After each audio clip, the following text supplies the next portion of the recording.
जादुई ब्रेसलेट का पेड़। रतनपुर गांव में एक सोफी नाम की लड़की रहती थी, जिसके पिता राजू खेती का काम करते थे और उसकी माँ रमा सोफी की सौतेली माँ थी। और रमा की एक अपनी बेटी भी थी राखी, जो सोफी से बहुत सुंदर थी। हर दिन की तरह इस दिन भी सोफी के पिता राजू अपने काम से बाहर चले गए थे खेती करने के लिए। रमा अपनी दोनों बेटियों में कोई भी भेदभाव नहीं करती थी। अगले ही दिन राखी का जन्मदिन होता है और उसकी माँ रमा अपने सभी रिश्तेदारों को जन्मदिन में आने का न्योता देती है। राखी के जन्मदिन में राखी की मौसी सुमित्रा भी आती है। सुमित्रा दोनों बेटियों को देखकर अपनी बहन रमा को बोलती है, अरे दीदी रमा, तुम सोफी को हर जगह अपने साथ बाहर लेकर क्यों जाती हो? इससे तुम्हें शर्म नहीं आती क्या? इतनी काली है और हमारी राखी इतनी सुंदर है। अरे नहीं नहीं सुमित्रा, मेरी तो दोनों ही बेटियां बहुत सुंदर है, भला मुझे क्यों शर्म आएगी? अरे नहीं नहीं दीदी, इसकी वजह से आपकी बाहर बहुत बेइज्जती होती है, आपको क्या पता। इतना बोलकर सुमित्रा वहाँ से चली जाती है और रमा सोच में पड़ जाती है और वो अपने सामने दोनों बेटियों को देखती है और फर्क महसूस करने लगती है। फिर अगले ही दिन से रमा दोनों बेटियों में फर्क करने लगती है। वो अपनी बेटी राखी को लेकर बाहर मेले में घूमने जाने वाली होती है और सोफी को बोलती है, सोफी, मैं और राखी बाहर मेले में जा रहे हैं, तू घर का सारा काम कर लियो। और हाँ, हम बाहर से ही खाना खाकर आएंगे, तो तू अपने पिता के लिए और अपने लिए फ्रिज में रखा हुआ खाना है वो खाना गर्म करके खा लियो। इतना बोलकर रमा अपनी बेटी राखी को लेकर चली जाती है। ऐसे ही कई दिन गुजर जाते हैं और सोफी ये महसूस करने लगती है कि उसकी माँ रमा छोटी बहन राखी और उसमें फर्क करने लगी है। ये देखकर सोफी को बिल्कुल अच्छा नहीं लगता। वो परेशान हो जाती है। वो परेशान होकर बाहर एक नदी के पास जा पहुँचती है।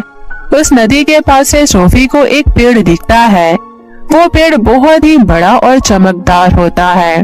वो उस पेड़ को देखकर उस पेड़ के पास पहुँचती है और वो देखती है कि उस पेड़ पर कोई भी फल या फूल होने की बजाय बहुत सुंदर सुंदर ब्रेसलेट चमक रहे हैं। वो उन्हें देखकर देखती ही रह जाती है।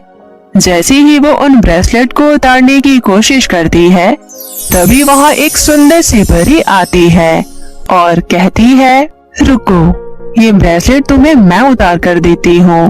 वो परी उसे एक बहुत ही सुंदर ब्रेसलेट उतार कर देती है और परी कहती है, तुम परेशान मत हो, ये ब्रेसलेट तुम्हारी हर परेशानी को दूर कर देगा।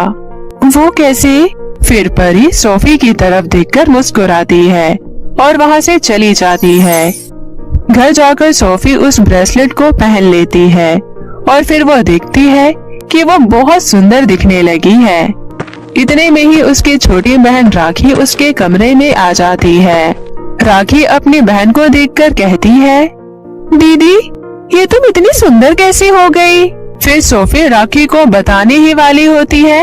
इतने में उनकी माँ रमा वहाँ आ जाती है। वो भी अपनी बड़ी बेटी सोफी को देखकर चकित रह जाती है और बोलती है, अरे बेटा सोफी, तुम इतनी सुंदर कैसे हो गई? फिर सोफी अपनी माँ रमा को पीछे कुछ दिनों की सारी बातें याद दिलाती है कि कैसे वो उन दोनों में फर्क करने लगी थी। फिर वो परी और पेड़ की बात भी बताती है।